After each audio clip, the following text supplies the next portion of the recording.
the Hidden Jackpot Dealcast from South Florida. Good morning, good afternoon. We got a new intro. Woo! The GovCast teams are working overtime, hooking us up. We got an intro, making it happen. Lord knows. Good morning, good afternoon, happy noon to everybody. Hope everybody's doing well. Yes, the GovCast team's rolling. Dre's back. Hey. Stevie B. Hey. Stephen Brian the Dean here. That's all you got. Listen, we are in hat mode today for our special guest, Kevin Dorsey. We will be here in just a second. So we're all hatted up. That's today's theme. We got a brand new intro, so building big things, making stuff happen. Welcome to Back to School. We're still in Back to School mode for GovSpend and GSU. But before we get to anything official, as you heard last show, Dre was down in the keys, dropping stuff. Come on, give us one. Give us one story. Give us something that, we might get us thrown off the air. All right. So I got two. The first to lead us up to our trip, it was actually really funny. There's this place called Last Something Saloon. It's the last bar that you can go to. Saloon. Last Chance, yes. Last Chance. Everyone's been there. Come on. There was 9 of us in this 12-passenger van. It was my sister's bachelorette. So my older sister's like, I got the perfect spot. We're going to go in there. We're going to take one shot, not her, and then we're all going to keep going. We get there. They're closed. You can't go in, but you can drive through. Okay. We drive through this saloon. They give us 9 shots to go. And we thought to ourselves, if you can't walk in to take a shot, why do you think it's safe for us to take a shot in the car? Yeah. But anyway, we have really funny pictures. That was really funny. Can't get sued. See, when you get sick after you leave, no lawsuit. It's all about the lawyers. The lawyers controlling everything, right? That's why you didn't stop. Prove you were here. That was fun. It was cool though. We did a snorkeling trip. We saw sharks. We were kayaking. Kayaking. Hold on. Stop. Kayaking. Hold on. Look, Stephen had a kayaking company. Look, at the breaks. Quicksilver. I love kayaking. Did you go in Key Largo at John Penny Camp, or did you go all the way down in Key West? No, we were in Key West the whole time. We went on a sailboat, and they took us snorkeling, and then they took us kayaking, and we saw, it was awesome. We were snorkeling these really cool reefs, and then we saw, it was just a nurse shark, but it was really cool. Yeah. You got one you want to make a little PG-13 episode? You got something else you want to go with, or is that the best you got? I'm good. So what about you, Stevie? All right, Dre's back. What did the mask say? We forgot last week. What did the mask? I should have worn it today. My sister said wife of the party, and ours said the party. There you go. So they were all masked up. Couldn't go anywhere, right, Dre? She was masked up the whole time, super safe, so all good. I'm gonna show a picture here in a second, but yeah, literally, we had to wear a mask every single place that we went. Masked up. So if you need somewhere to go, South Florida, super safe because you can't. The police are like try to roll around without the mask. You're out. Yeah. Hey, we are in back to school mode as Dre tries to find that picture. And so Stephen Bryant, the dean of GSU, has a super, super big announcement to make. You're going to hear it first live right here today. Steve, the floor is yours. Let the world know what you're doing big things, because soon he's going to be so big, he's not going to be on the show anymore. So let the world know. Here we go. It's the announcement you have all been waiting for. So every student that's going through GovSales University loves the content. They learn how the government buys. They learn how to market to the government. They learn how to sell to the government. And then there's this one piece that we keep getting asked, and we've been in development probably like 4 or 5 months now. So today is the big release. We are now including bid notifications. Yes, let me repeat that. Bid notifications are included with your GovSales University subscription. So anybody that enrolls in GovSales University that is going to receive an online education on how to sell to the government. If you never sold to the government, we'll teach you everything you need to know. You are now going to be included in a bid notification system. What does that mean? You will have opportunities delivered right to your inbox of what you sell. So no matter what it is out there, the government agencies are purchasing it. So you will be able to receive alerts and notifications through bids, or just have them pop in your inbox, and then you can respond and start winning deals in days. So we're so excited, Jack. Thanks for giving me that time. Yes. What are the average costs of another bid notification, Steve? If somebody's going to go buy a system, what are they paying? Oh man. So you have like the top dogs out there. You can spend like, $20,000 a year. Our program, we just do a month to month, pay as you go. You can roll for, $97 a month. So sign on it. You got nothing to lose. And I'm here to help you. The dean, reach out with any questions. People ping me all the time in the program and I'll help you with whatever you're working on. Yeah, and so I would just piggyback onto that. One of the things they've done at GSU, which has been amazing, they're like, hey, here's all the content packaged up so you can learn how to sell to the government. During COVID over the next year, the biggest prospect in the world is always going to be spending a ton of money. And by the way, we cut a video this week, always pays. Because listen, in sales, a lot of folks are going to sell a lot of deals. And guess what? In private industry, they're not going to pay. They're going to go bankrupt. A lot of things, you're not going to get your commission check. The government always pays. So GSU has packaged up those videos for training. Then there's two other things. As soon as you're done, you're going to go get GovQuote. You're going to see all the quotes that are awarded really quickly. And now with bids, these are the bigger things. Take 3 to 6, 9 months. These are the big deals out there. You'll get access free. You cancel anytime. That's amazing segue from GSU then to go win big government contracts. Huge. Been working on for many, many months. Big promo. Again, Steve's going to big time us and drop out of the show as soon as he becomes a millionaire. So it's been good having you, Steve. Appreciate it. You think you make it another week before that explodes? Oh, so I'm just excited. So thank you to the development team out there because this is something I've been asking on. I know the students have been wanting it for a while, so it's great that this day has finally come and now we're releasing it. Yep, the start of the school year 2020. Still, remember? Look, Dre will be like, remember Steven? He was a good co-host. That guy, he's out there on his own island now. Jack, I'll always make time for you. Please. Hey, grab this clip. No, but you're here because you and I don't have a product at Pittsburgh. Look, you and I, we're talking. Okay. And you too, Dre. Look, grab this clip. Steve said he's always coming back, so just want to make sure. Wait, look at my picture. I was going to say, before we throw it to Katie, what do you got? Let's see it. You're going to have to up close it. Closer. There you go. Hold it. Perfect. Perfect. You literally had to wear a mask everywhere you go. You were fined. Well, you still got the groove on. See? Don't you cut a hole to drink through it? Like I didn't know how does that work. Yeah. You would just like sneak it. You'd have to just chug real quick and then put it back. To the side. There's an idea. There's a patentable idea right here. Hold on. How do you straw? That's got legs to it. Look, totally free for the audience. Patent that. Let it go. All right, good. All right, we're all caught up. Congratulations. Welcome back, Dre, Stevie B. Congratulations on the new product. Thank you. And so I want to introduce our guest, Kevin Dorsey. He's the VP of Inside Sales at Patient Pop. If you are on LinkedIn at all, you know this gentleman. He kills it. He's one of the top 10 sales leaders. He's Sales Development Executive of the Year. He's one of the top 10 sales coaches. He has like 60,000 followers on LinkedIn. So thank you, Katie, for being here. Welcome to the show. Hell yeah. Nah, this is exciting. I've never heard people so excited to sell to the government. Like, y'all got me hyped to go back to my government selling days. I don't think you guys know that I sold to the government. So this is actually going to be a fun little conversation that we can have here. So throw that in. I want to Patient Pop. Do that first. When's your government day? So when I was the head of sales at Human, Helping Unite Mankind in the Nutrition, it was a healthy vending and healthy market franchise company. Oh, yeah. So selling to all the cities and the counties and the states to get healthy vending machines in all of the city buildings or in the markets in the government offices across the country. We did a lot of government selling. So everyone listening, by the way, that bid notification, that is gold. Because one, when I was doing that bid notification you had to drop like 20, 30 G's to get it. And there was multiple ones you had to pay for. The earlier you get in, the better. So this is going to be fun. Like government selling is its own beast. And there's definitely things that can go back and forth with it. Katie, you want to tell the story about how you got in a little trouble on that school the one day, trying to get that deal signed? Yeah. So, if you want to, like, people ask, like, what does it take to be successful in sales? And it's like, you got to want it more than anything else. And so I was actually trying to land a contract for a large school district in California. And I had gotten all the other principals for these high schools to get like healthy vending machines, all of them on board. There was one principal left that I had to get to sign off to have this go through. And summer break came. And when summer break comes, no one's in the school, right? So I couldn't get transferred to her phone. The schools are all locked up. I could not get in touch with her. So I drove 2 hours, right? I'm like, this is, and I don't do field sales anymore. Like I like inside sales because I can be whoever I want, right? I can put on a persona. I can use an accent. I can do whatever the hell I want if I'm on the phone. But I was like, all right, I'm going to drive out there and I'm going to get this contract signed. So I get to the school It's all locked up. But her car is parked, and I know it's her car because it's parked in the principal spot at the school. How old are you at this point?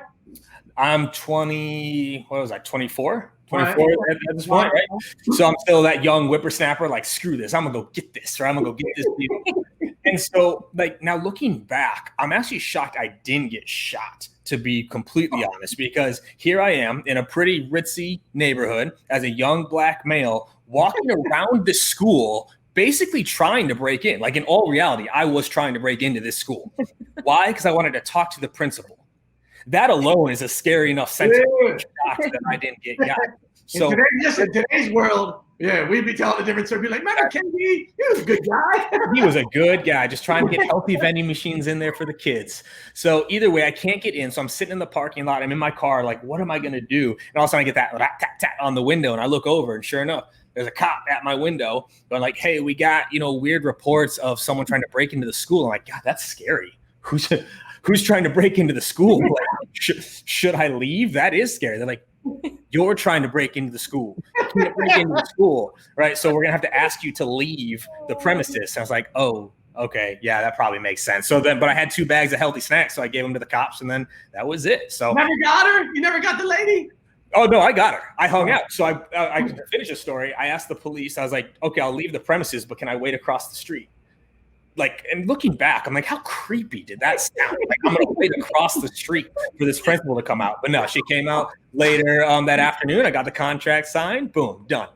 That's all good. That's amazing. Connecting so many dots behind the scenes. Look, Steven's our resident stalker, so that's great. He's all on top of that story. Look, and when Katie lays out that story, I told to some of our non-sales folks the story Eric Thomas always talks about, right? Young man wants to be successful, walks into the ocean. Hey, you want to be successful? Bring your suit, meet at the beach. He walks the guy in the ocean, right? He tries to drown him, right? That's his motivational stories. And you try to drown him. He's like, yeah, when you want to succeed as much as you want to breathe, you'll make it, right? So quick story. And so every non-salesperson hears that story and be like, did everyone get arrested? Like, does that guy get arrested, right? So if you're not in sales, you realize that you gotta want it a lot. You gotta go the extra mile and do crazy out of the box things. It makes you super motivated. So time, a lot of loose ends time. Great intro.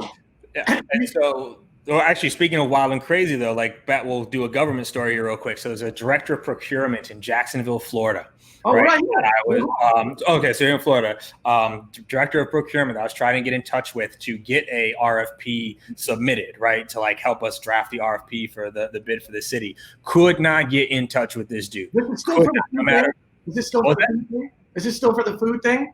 Yeah, this was still for the vending and the markets, right? And so could not get in touch. So I sent him a burner phone in the mail. So I sent him a package with a prepaid cell phone in it because I couldn't get in touch with him. I'm going to call this phone at 2 p.m. Eastern every day for the next 3 weeks until you answer. That was a handwritten in the box. And I called for 4 days straight. On the 5th day, he answered. And he's like, this is the most creative thing I've ever had someone do to get in touch with me. Sure enough, same shit. We got the bid in. We got to redraft the RFP and landed the city for the contract. So, but you got to do that kind of stuff. That is so great. Listen, during the COVID time, that's a miracle idea you just heard, right? That is a miracle. Look, during this time, all the government folks, or a lot of them are working from home, burner phone with a note, I'm calling you every day. There it is. Interview over. Thank you all for coming. We had a great show. Right? This phone has been sanitized. Right? Oh, yeah, sprayed down. Right? But everyone's like, oh, we don't have we don't have their cell phone numbers. Cool, then send them a cell phone. That is really good. Got the number. Wow, that is really good. So can we go back? Look, Kevin, Katie, can you tell folks what you're doing now? Kind of give them an update for folks who've maybe not heard about you and kind of where you are today and what you're doing. Yeah, so I'm the VP of Inside Sales at Patient Pop. So I lead the SDR and the Inside Closing org there. And we sell, basically, we help good doctors get found by the patients that are looking for them, right? So a lot of doctors, they didn't go to business school. They went to medical school. They don't know how to run a business. They don't know how to market their business properly. So that's what I help them do. We take over their website, their marketing, their rankings, communication, everything like that. So that's what I'm doing now. But I think my journey in sales has been fun because I've sold and been successful across a lot of industries. I've sold fitness equipment, gym memberships. I've sold vending and franchises. I've sold snacks in a box. I've sold plumbing software and now medical software. And so it's been fun to go industry to industry and see success through kind of processes. And there's a formula to this. If you follow it right, there's a formula to this thing we call sales. So that's my journey. I'm a student of the game. Like if I could turn my camera around for the office, you'll see I got like 100 books over there. I've got 2 boxes of books here that still have been unpacked. Like I'm a student of this game and I love it. So I'm happy to be here with y'all. That's so awesome. How big, can you give us a sense how big the patient, when you're the VP of Inside Sales, how big is the team at Patient Pod? So right now, the team that rolls to me directly is just under 70 reps. It was about 100 earlier this year before kind of COVID hit and we had to kind of pull back, unfortunately, a little bit. And then there's a field org as well that doesn't report directly to me, kind of like a dotted line that my org also helps support. So that's another 30 reps. So all in, it's about 130 right now. That's great. Okay. Yeah. So for our audience, what we're trying to do these next couple of weeks is really, we always talk about government sales, how to sell to the government, what's happening with the government. And so for the next 2 weeks, really, we're bringing some folks that don't really focus on government sales and really connecting them out to be great at sales, because what works in the government world, believe it or not, really comes from the private industry. And so much of it is so similar, and government gets kind of this stigma, like it's so different. In the reality, it's not that much different. It's about creating relationship. And the only difference is, as we led for the show for the next year, so critically important, the government's always going to pay. And it's so not what you're going to deal with in private industry. So a huge opportunity. So we asked Katie to come on and share some things that make folks great in sales. And so you mentioned it, one of your answers there, hey, it's kind of a formula. So maybe can you expand upon that? Like, what do you view that formula to be, and share with the audience, like what are the major things to help folks be great? Yeah. So I think the first place that I think is relatively formulaic or is consistent is, one, you are dealing with people. No matter what industry you're selling into, you're dealing with people. And I think people forget that, right? There's no B2B or B2C or B2G, right? Like, there's a person somewhere that wrote that bid, or there's a person somewhere who's writing that check. There's a person somewhere that wanted to solve a problem. And this is where I think a lot of people go off, is salespeople put on this weird persona. Yeah, amen. Right? Like am I allowed to swear on this? I'm gonna try not to swear on this. Yeah, just not the Lord's name in vain. And the rest of it, I'll leave the big man out of it. So salespeople say stuff that no one else says. Right. And it's like, as soon as they get into sales mode, it's like, so if I were talking, it's like, hey, where are you going to dinner? That's how a normal person would ask it. It's like, salesperson, so what are your current plans to satisfy your hunger needs in the next 24 hours? Like, what the hell? No one talks like that. Right. Or the good question. Right. Let me ask you a question. Oh, before I answer that question, like, we say things that like no one else would ever talk to, and we forget we're dealing with a person. So the first part is like, we got to remember we're talking to people, and then you have to remember most people have some of the same core desires, wants, and needs, right? And if you remember that, so Jeff Bezos, whether you're a fan of him or not, he had one of what I think was one of the best interviews. This was a few years ago. They asked him, how is Amazon going to continue to innovate? How are you going to keep up with the changing landscape, the changing world? And his response was so good, and a lot of people missed it. He said, actually, what I believe makes us successful is we focus on what's not going to change. Yeah. What is not going to change? And that's where we double down. What is not going to change about the consumer? The consumer is still going to want the lowest price. The consumer is still going to want faster shipping. And the consumer is still going to want true feedback on the products that they're buying. Amen. So if you're selling to people, you got to remember the number one core motivator for most people is security. It's not growth. It's not thriving. It's not success. It's being safe. It's being secure. It's surviving, right? And so if you remember what's not going to change about people, you can go industry to industry, right? That's why I'm a student of people, not just sales, right? What makes us tick up here?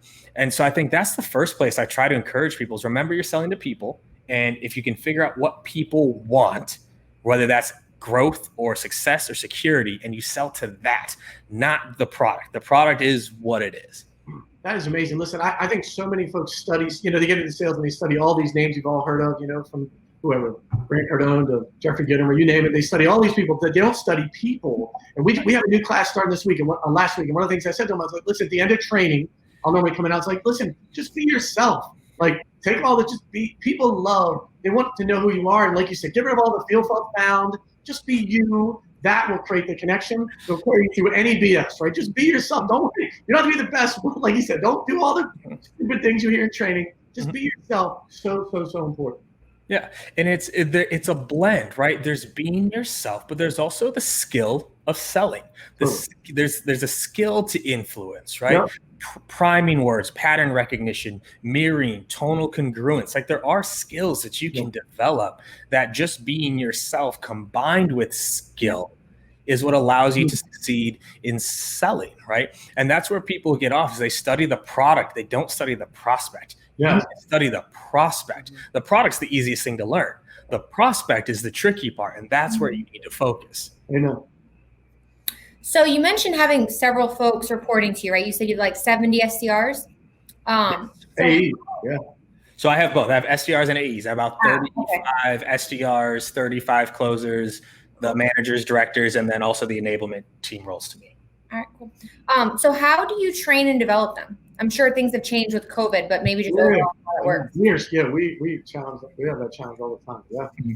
So my training, so this is what I love to do, right? Is training and developing salespeople. And what I tell my teams all the time is I'm trying to make you a great salesperson, not a great patient pop salesperson, not a great, service titan salesperson, a great salesperson, right? And a lot of it is focused on the person that we sell to. We do a lot of prospect training, but where a lot of, I think, training goes wrong is they don't practice enough. Right? We teach it, but we don't actually let them practice it, right? I said, it's always funny because when I get to watch this back, I never remember what I say when I'm saying it live. So I get to watch it back and go, oh, wow, I actually said that. This is what I was presenting at a conference a few years ago. And I said on stage, the best practice on purpose and the rest practice on prospects. And that's how most salespeople go, right? It's like you guys take people through training, but then where are they practicing? On the prospect, right? They're getting the prospect on the phone, and that's the first time they're really trying to put that script to use, right? Yep. So I think that's a big missing part of training and coaching. Most sales orgs teach. Here's the what. That's not training. That's not coaching. Right? Training is the application of it, and coaching is the feedback for improvement. So that's the big area that I double down on is I take a little bit longer to onboard my reps because I want them getting hundreds of repetitions before they actually are doing it live. So I think that's a missing sauce in a lot of people's onboarding. You got to give people the room to practice and to fail before it's real. Yeah, I would say really humbly, we come up short on that. I think you get 4 calls and maybe throw them out in the ocean, right? We're guilty as charged. But that's what I heard. I saw KD. It said something about 4 to 6 weeks before they get on the phone. And I think most people just kind of throw them to the wolves and say, see what you're made out of. And then they come back for coaching again. Yeah. So, but this is why the sales industry is in the dire straits that it is, right? Think about this. What other industry throws their people to the wolves? Right? all the analogies, thrown off the deep end, throw them to the wolves, trial by fire. I think people forget that people die in those situations. Yeah. Okay. I couldn't go be a lawyer and get trial by fire. I couldn't go be thrown to the wolves as a nurse. Shoot, I couldn't even do that as a teacher, right? Okay, go see if you can teach these kids. Why I can't stand this about our industry that we lose good people simply because we don't teach them how to do their jobs. And that's not fair, right? Trial by fire. Okay, you're gonna go let this person that you hired, recruited, and onboarded get burned, and then they think sales isn't for them anymore.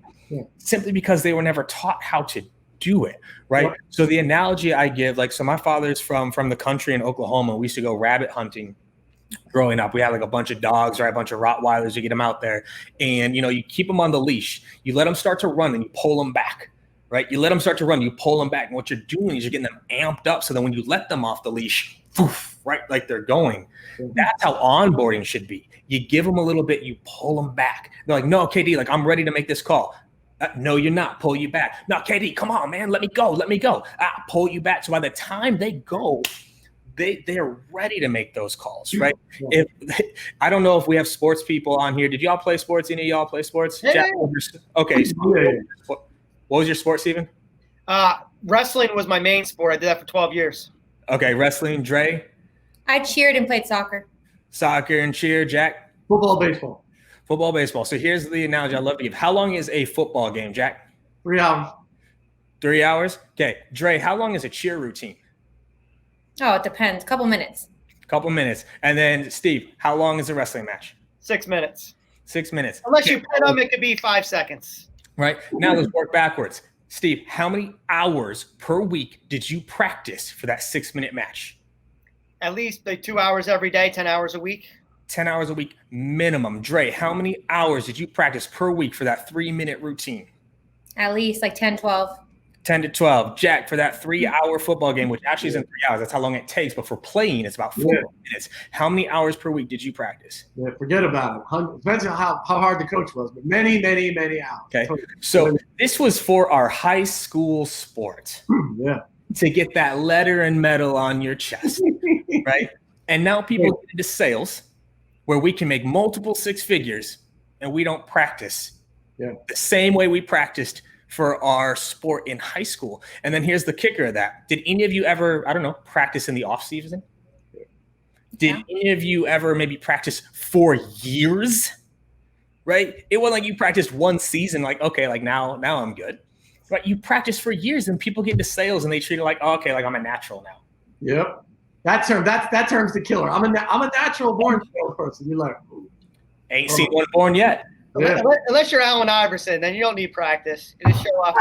Right. And like, I love that interview and I love that quote, but that's what's also hilarious is Allen Iverson, think of all the hundreds of hours of practice he put in to his craft, right? To get to that level. And salespeople, we're blessed to be in a role where we can practice. Listen, I see Allen Iverson. I grew up in the DC area. I see him when he's played at Georgetown. I mean, little dude. I watch him sky and dunk at a live Georgetown game. I about fell out of my chair. I mean, I could not believe it. You know that kid can dunk. He's sick. That guy's. He was insane. He was also an all-state football player and an all-state track star, right? So again, like the dedication to their craft, like that's what I think is so frustrating about the sales industry in general is I don't feel as an industry we take pride in our craft, like pride, of like, not only am I proud to be a salesperson, but I act like I'm proud to be a salesperson. I dedicate the time to developing myself, developing others, doing it the right way. We just kind of try to get by on the black art of selling when you can develop this. You really can. We run into that's really interesting. We try to give folks, our pitch in chunks. And it's so funny, like Dre and Steven will attest too. Like we have folks, once they've done it too many times, like, I'm ready to go. Just like you talk about the dog. We're like, no, you're not. You're not ready, right? They want to get promoted so bad. We're like, no, just stay in this chunk of it. There's still a lot to learn. But folks, really, they want to go to the next step. And sometimes they just don't know. So that's a great point.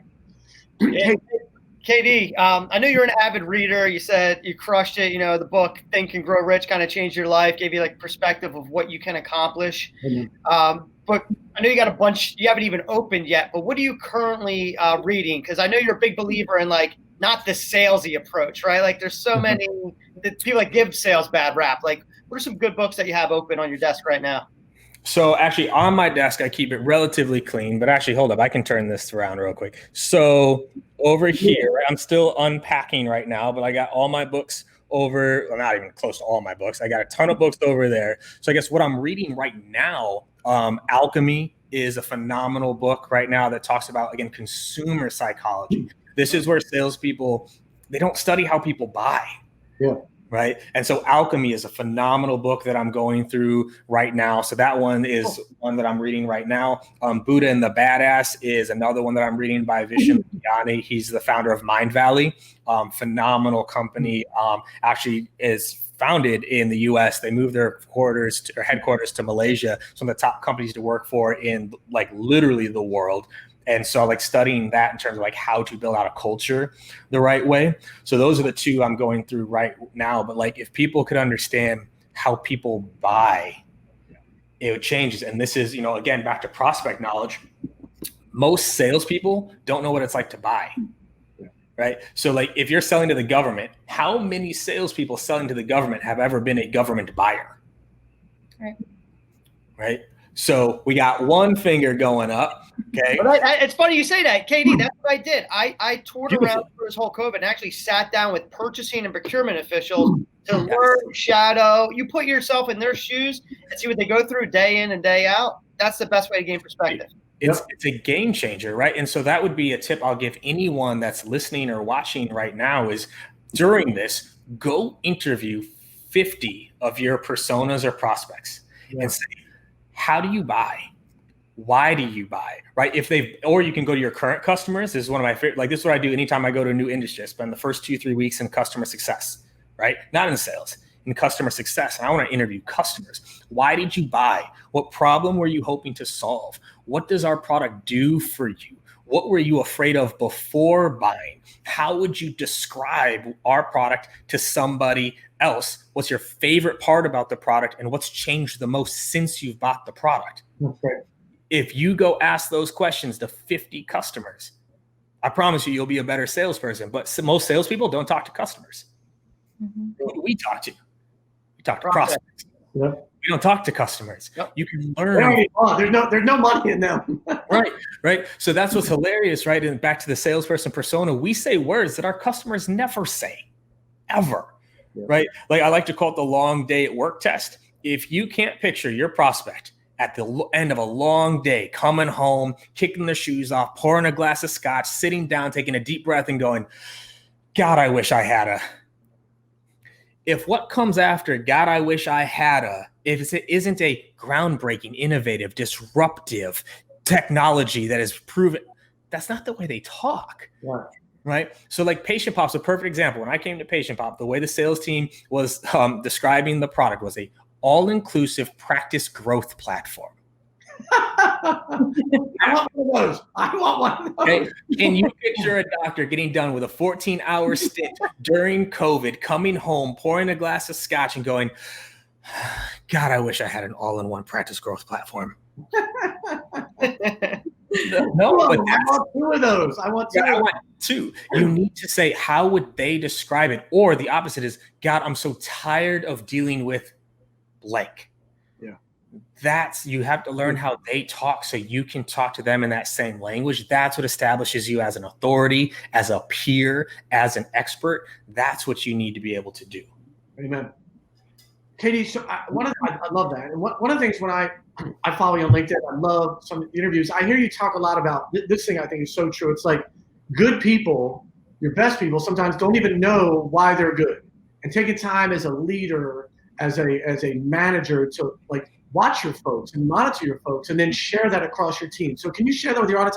When I've heard you say that several times, that is to me was such a great learning. And because I think we ask our people, share what makes you great. And a lot of times they're like, oh, they don't. So I think something that's helped me a lot in my career is pattern recognition. Yeah. Right. Being able to pick up on patterns of like what actually seems to work or is not working and making adjustments. Right. If you ask most sales reps, especially top performing sales reps, why they're successful, they almost always give the same two answers. It's either like, oh, like I outwork people. Right. It's just my work ethic. Yeah. Or, I'm just a natural. I'm a people person and I connect. It's not that simple, right? The most top performing sales reps are 3Xing the results of other people on their team. They're not working 3 times harder. Yep. They're not. And in fact, oftentimes it's the top reps. They're not even working as hard as some of the bottom reps, right? And like and this is what people forget too, by the way, skill, right? There's this quote, right? That says, like, hard work beats talent if talent doesn't work hard, right? Now, that is not entirely true. Okay, hard work will beat talent if talent doesn't work. But Jack, if you are twice as good as me at something, how much harder do I have to work to beat you? Yeah. If you're twice as good, skill trounces everything. If you're twice as good, you don't have to work as hard as me. That's why they always say like none of the best athletes can beat managers and coaches because they can't teach it. It just came natural, right? Jordan can't teach how to play basketball. It just came, right? It's just natural.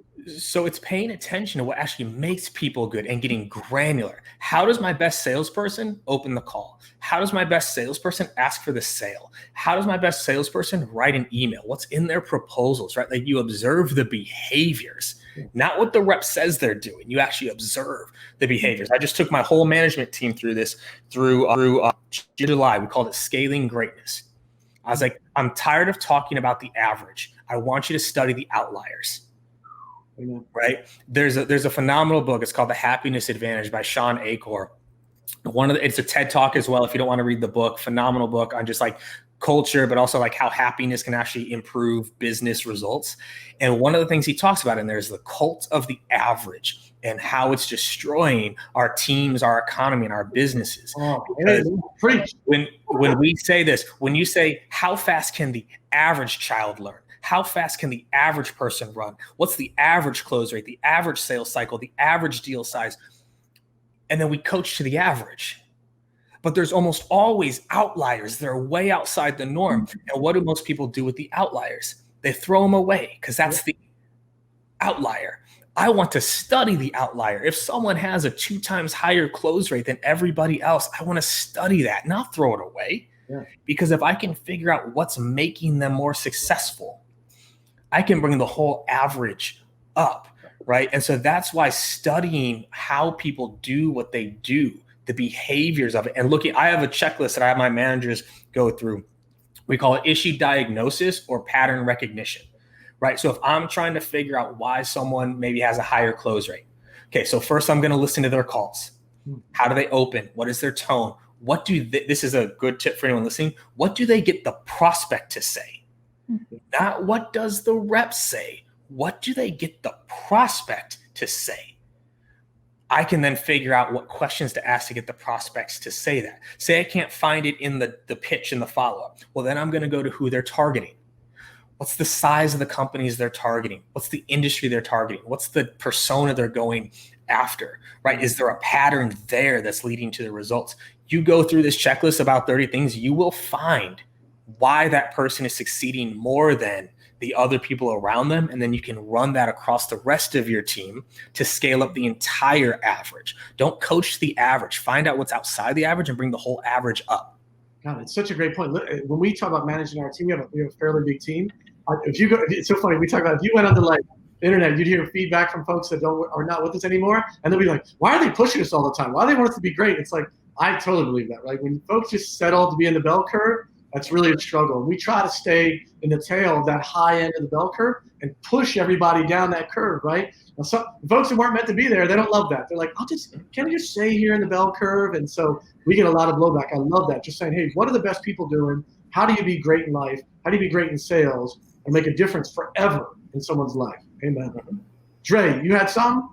I do, yeah. So I'm in a management role over here as well. So there's probably 10 or so people that I'm overseeing. And so for you, what would be your advice to me? Like if you ever have reps whose metrics are down or who aren't working as hard as they could, how do you address it? So it depends on what bucket it falls into, right? Skill or will. Okay. If it's a skill problem, I'll develop the hell out of them. Right? If they are doing the will side, right? They are putting in the will. They are willing to work. They are willing to grow. They are willing to improve. I'm going to develop the skill, right? But on the flip side, if someone is not willing, right? They are not willing to put in the effort. They are not willing to do their job. Then that's a quick no-go for me because I can't teach will. Right? I can't develop will. You can try to motivate people. You can try to push them. But if they're not willing, if they don't have that built in, I've yet to find a way to truly bring that out of people, right? So will versus skill for me. And if it's skill, because here's how I also look at it. If I have someone who's willing, and with all the coaching and all the support and all the training, we still can't develop the skill, then I owe it to help them find something different. Yeah. Right? Because it's just not the right fit, but I have a good person and people need good people. You know what I'm saying? Like there are plenty of people that need good people and sometimes it's just not the right fit. Like I couldn't be a programmer. And it's not because I don't have the skill. I'm sure I could learn how to code. I'm just not willing to do that. Right? I would get bored. I would get anxious. I don't have the attention to detail required to do that. And that's not something you can teach me. But if I'm a hard worker, you would probably want to help me find something else. So skill versus will. Is it a skill problem? Develop it. If it's a will problem, talk to them about it. And if they're not willing, then it's an exit. Do you, Katie, do you have a specific micro detail within that? Because, we have young managers and managers who've been around a long time. how do they discern the difference in that, right? Because I think having been a part of some of those HR meetings, I don't think folks I've never had a sales rep yet show up and be like, I'm not willing, right? They kind of say it, but it's almost subliminal, or you can clearly see over their numbers it's not happening. So what's the micro level discerning the will versus skill part? Behaviors. It's behaviors. So, and you'd be, I think a lot of people are surprised when I say this, but my managers know it, my directors know it, even my team. I rarely talk results with my team. Very, very rarely do I talk results. I talk behaviors, because our behaviors are what lead to the results. Right? I've got my dashboard. I know the results. So behaviors, right? There are a bucket of behaviors that I believe are will-based. Activity, data entry, research, CRM, cleanliness, right? Are they hitting their dials? Are they showing up to work on time? Are they doing the will things, right? Those are the will behaviors. The skill behaviors: discovery, objection handling, closing, negotiation, follow-up, proposals, copywriting. Those are skill things, right? So it comes down to the behaviors. And then my managers, they report to me the behavioral metrics, not the end result metrics. So I'll use like a closer, for example. I don't need to know their revenue. You know why I don't need to know their revenue? I can see it on the dashboard. Yes. I don't need the manager to tell me what their revenue is. I know what it is. I want to know why their revenue is what it is. What's their close rate? What's their sales cycle? Because those are things that we can change. If someone's better, their close rate comes up, revenue goes up. You can't, I just took all my managers through, it's a phenomenal book. It's called Cracking the Sales Management Code by Jason Jordan. It's mandatory reading for all of my managers. And the big thing that it talks about in there is you cannot manage results. You can only manage behaviors. But so many managers try to manage results. Hey team, we need more bookings. Go get it. And the team goes, yeah, let's go get those bookings. Like y'all got a bookings tree in your backyard? Like, it's in my bottom drawer right here. Oh, it's the bottom drawer for the Glen Ross leads, right? Right. You can't, like, even if I give you the leads, there's behaviors that are going to lead to the results, right? So even with my SDRs, I want to know their connect rate and their conversion rate. How often do they connect with the decision maker, and how often can they convert that decision maker to a meeting? Because that's a skill I can develop. And then that way we're coaching to the right things. Yeah, I love it. So you're talking about like the fundamentals, and a lot of people, they focus on the end goal, but you're like, it's what leads up to the end goal that produces the results. And firm believer in that. But also what's important is culture, right? Do people enjoy the environment or the company that they work for? So touch upon that, because right now it might be a little difficult. Someone might be sitting at home, haven't left their house in 6 months, and or might be a little down. Like, how do you keep that vibe up? Just like how we are on this call. Yeah, the type A's are locked at home. They're like, how do you motivate like your managers and the managers to the sales reps? Because it's all like a funnel down effect to keep that positivity. So it's a challenge, right? And it's something that this has even challenged me and how I look at leadership, and how even my behaviors have changed over the past few months. Is, when you're in the office, there's a certain amount of energy that comes from being around your peers, right? You get off a tough call, your peer is right there like, yo, like that was a rough one. Let's go grab a coffee, or like something happens, you're ringing the bell, right? And you're celebrating around people, right? Like, we are social creatures. We are, like, as a species, we are very social. And so, like, we did the contest and we did the games and we did all those things. But at the end of the day, the number one driver was you were around people that were in the same struggle as you, going through the same things and being very supportive. Mm-hmm. As we've gone remote, we have to be way, way more proactive, right? Way more proactive, because they're not getting support that they used to be getting, right? So being proactive with our support, really listening.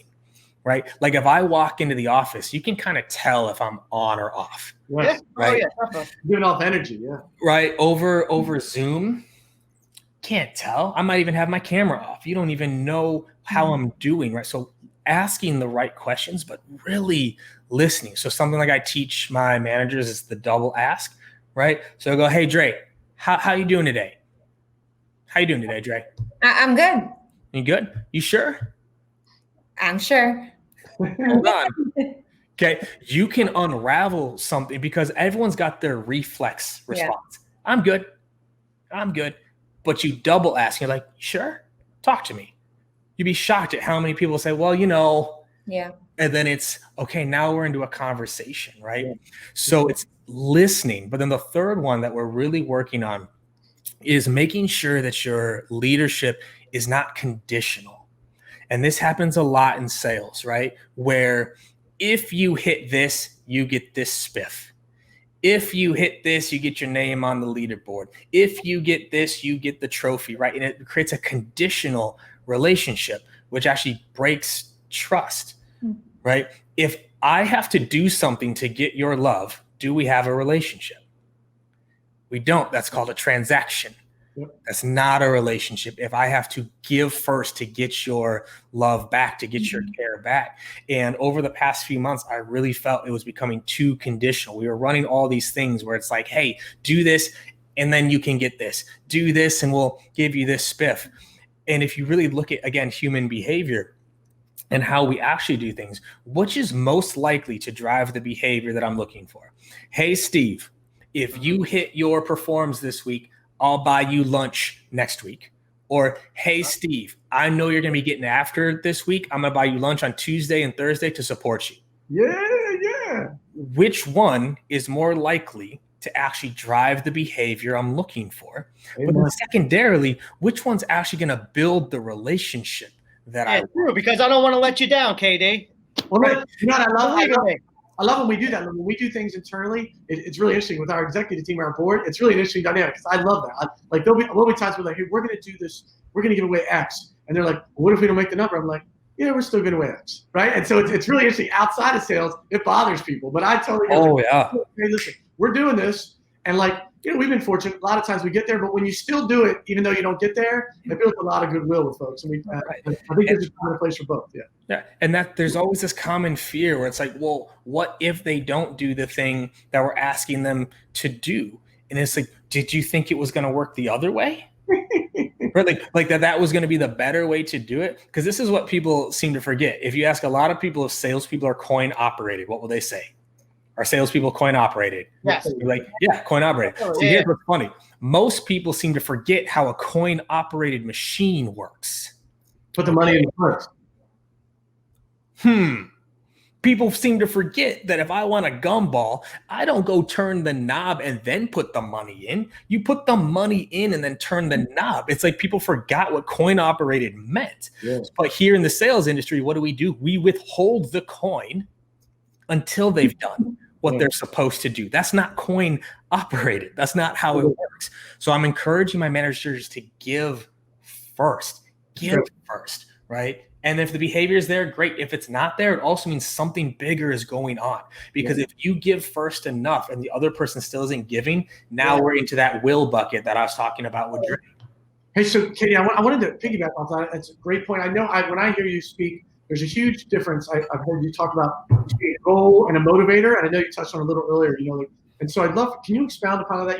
Good folks have goals, and what really motivates them, the security piece. I think especially young folks, in their 20s and 30s, they just sometimes they mix them up, and they wonder why they lose their motivation and why they're not highly driven. And we talk a lot, especially last couple of weeks about what's your why? Why are you chasing something, and be able to connect that. And so I know. I've seen you speak on that in the past. I'd love you to share that with our audience, kind of the goal versus the motivator and how they're different. For sure. So the goal thing that I always love to start people with. So this is from Atomic Habits, and this shook me when I read it. He goes, winners and losers have the same goals. And I was like, whoa, you're right. Like they had the same goals, right? No one goes into a game like, I'm going to lose today. Well, some people do, right? But they had the same goals. The difference between those was who had a better process to achieve that goal, right? And so the goals are one part of it, but the goal is what it is. And let's be honest, most people don't actually set goals.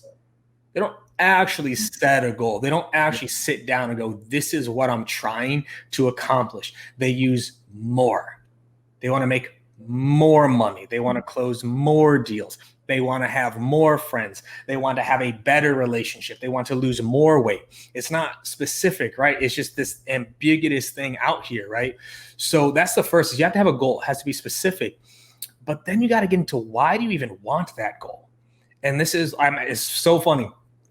tomorrow, I am taking my entire sales org through a goal reset process, right? Because we're doing New Year's in August. I don't know about y'all, but my New Year's resolutions this year. You accomplished all your goals, right? Like, hey, when you started the year, did you have any intention to move? No, absolutely not.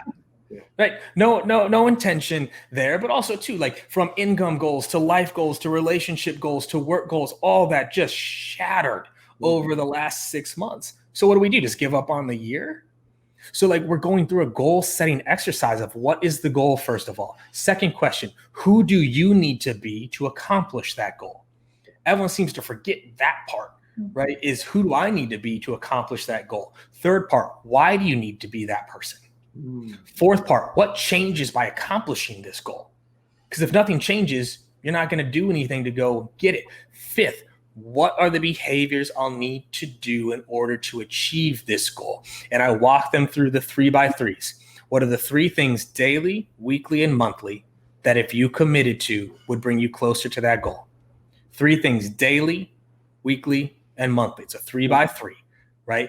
Those are non-negotiable. You do those things and it's going to bring you closer to your goal. And then the last part of this is, how do you celebrate? How will you celebrate the micro goals along the way? Because especially with salespeople, I bet we're all guilty of it. Who here has ever set a goal, hit it, and then what's the first thing we do afterwards? What's the next goal? The next one. What's the next goal? Right? Did Jack just say power nap? Come on, dude. Right? Come on now. I still got that youth energy in me right now. There's no power nap. Power down. Okay? Power nap. So we check it and we look for the next one. Yeah. Right. We just go. We don't even allow ourselves to feel good about the accomplishment of the goal. There's actually something Jeffrey Gitomer. Gitomer says, man, get it and go buy yourself. Yeah. He would buy himself a shirt every time he did something good. And even if he worked his butt off and didn't get it, he's like, you know what? I'm still buying my shirt because I worked my butt off and the results. So behavior. One of our virtues for our sales org, I believe in virtues, not values. Values are what you believe. Virtues are how you behave.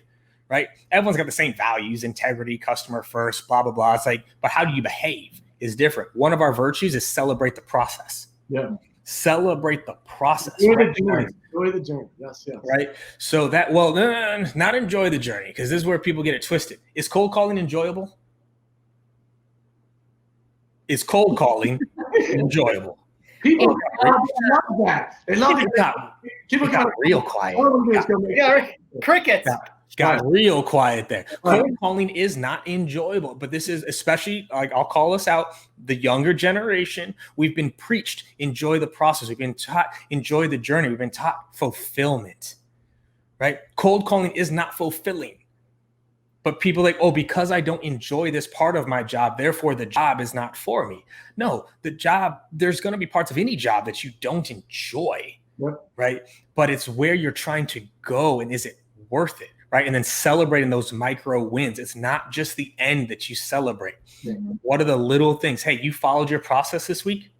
How are you going to celebrate? Hey, like, it's doing that. And so the goals are what they are. Goals do not motivate. It's the reasons behind the goals, who you're going to be, how your life changes, what you'll be able to do because of it. Right. My first real mentor, and this is what changed my whole life and career. It's what got me into Think and Grow Rich, is the first book. He sat me down. He goes, do you want to be a millionaire? You want to be a millionaire? And like, I was 23 years old. I was making like $36K a year. You know, like, I grew up super poor. I didn't have a lot of money growing up. It's like, do you want to be a millionaire? I'm like, of course I want to be a millionaire. Here's $1 million. Right. He goes, all right. Yeah. He's like, here's a briefcase with $1 million, but you can't spend it. Are you happy? I said, well, no. He's like, but you're a millionaire. To be a millionaire, you need to possess $1 million. Yeah. Here's your $1 million. Are you happy? And I said, well, no. He's like, but again, you're a millionaire now. You said that would make you happy. He's like, you don't want to be a millionaire. You want to have the things you believe being a millionaire will give you. Yeah, that's what motivates you, right? You may not have to be a millionaire to drive that car you want. You may not have to be a millionaire to save what you want for your kids or provide for your families. You need to define what you believe being a millionaire will do for you. That's what motivates you. Most people set that goal of $1 million and they wonder why they never achieved it, because he didn't have a reason to. You didn't even have a reason to go hit that $1 million. But if you can break down those reasons, first of all, you may find you may not need $1 million, right? That goal can come down. Yes. But then two, you're focused on the right things, right? And then that drives the behaviors that you're looking for. Man, I love that. We interview a lot of folks. Here's their first, second job coming out of school. And you're right, this internet age, the sold this false bill of goods. Like, I'll be a millionaire tomorrow, and I certainly don't want to make 50 calls a day to do it, because I don't see anyone online making 50. I want the path. Like, can I have the quick path? Like, hey, so he made it. Like, he was just in school, blah, blah, blah. So it's a false set of goods. Hey, we're running a little short on time. Can you talk about the groups? I know you're in a couple groups yourself. And talk about that as a support mechanism and kind of how you see that helping folks get to where they want to be, kind of time actually well for. Yeah. For sure. So people know that I've been very active on LinkedIn for the past, like 4 or 5 years now. And I've built a strong brand there. But honestly, over time, I got a little bit tired of it because I feel like I can only have so much impact with 1,300 characters. Yeah. Like, if we're that easy to teach people how to sell with 1,300 characters, this wouldn't be needed. Right. And so I found I was getting a lot of the same questions, a lot of the same messages. And I was like, well, what if I made like a group where I could do like real trainings? Right. And so I created a Patreon group. It's $10 a month. Right. So like less than like one Chipotle burrito with guac. Right.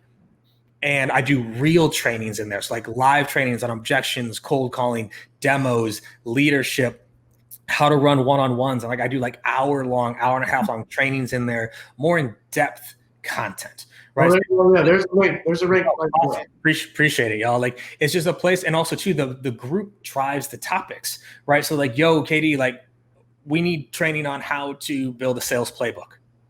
Cool. 2 weeks later, I'm leading an hour and a half training on how to build a sales playbook, right? So it's in-depth training, right? LinkedIn to me is like ideas. Here's the idea, but you can't really execute on it without those finer details, right? Imagine everything you guys are doing for Gov teaching. If each module was 1,300 characters with no questions, no, you couldn't do it. You couldn't do it, right? And so that's why I made the Patreon. I enjoy it a lot because I get a little bit more of a relationship there too, right? Like someone said it earlier, I don't know how many followers I have on LinkedIn, but like there's a lot of them. I can't connect with a lot of them. Yeah. In the group, like I got messages every day. I can respond back. It's more of a connection. So that's the Patreon group, Inside Sales Excellence. I appreciate, I guess being allowed to promote it. But either way, y'all, like sales is amazing.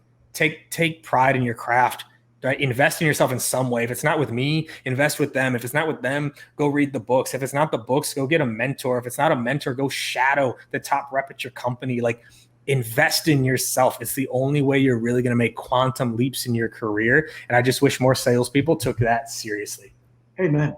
Thank you so much, Katie. You're the best. I appreciate you being on the show. God bless. Stay safe. Welcome to your new home in Austin. Those who don't know, moved from Cali to Texas. So God bless. Stay safe. And hopefully we'll talk to you soon. You can come back anytime. Amen. That's good, y'all. Appreciate y'all. Awesome. Thank you, Katie. Accept my LinkedIn request. It's still pending. Okay, I'll go. I'm at the limit, yo. I gotta go delete somebody to find room for you, but I will. I'm gonna go delete somebody right now. I start the show. Look, Steven's a stalker in the group. He finds you. I got you. God bless. Thank you, Steve. One last word about GSU. What you're doing, the bids things. Make sure everyone knows on the way out. Yeah, so we're delivering notifications right to your inbox. We can't make it any easier than this. Everyone learns how to sell to the government, and the next thing they know, they don't want to put in the work like we're talking today. They don't want to make the calls to the agencies, even though that's where the other 80% lies. But we do have something geared up. It's been in development for 5 months. It's released today.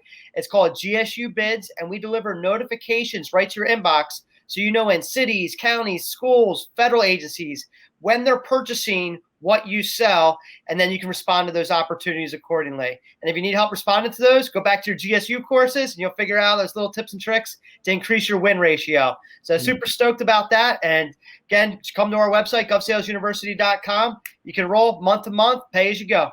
Awesome. Dre, any last words you want to throw in? Welcome back. Great to see you again. Anything? Nothing? I'm so happy that I didn't miss this show, though. Last week I heard it was good, too, but this was awesome. Nice LA hat, little connecting with KD. So, all right, God bless. We will see you all next or Thursday noon. I'll be here Thursday. We go. Yeah.